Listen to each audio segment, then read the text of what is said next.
I love Jesus' response. He says, "Why is it that you were looking for me? Did you not know that I had to be in my Father's house?" You know, this verse is very special in my place, in my heart. I remember years ago when my mom passed away, I could not imagine another place to go to but my local church. I remember my mom passed away, I believe, on Friday, and I was at church on Sunday worshiping God. And I was actually serving. I was rostered to serve as an usher.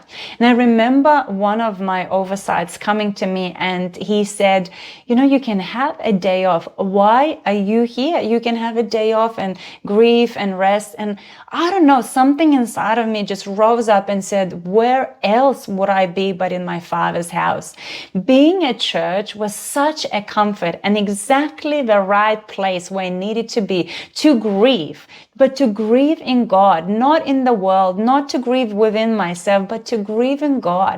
And in the midst of it all, in the midst of my grief and sorrow and sadness, I was able to still minister unto God.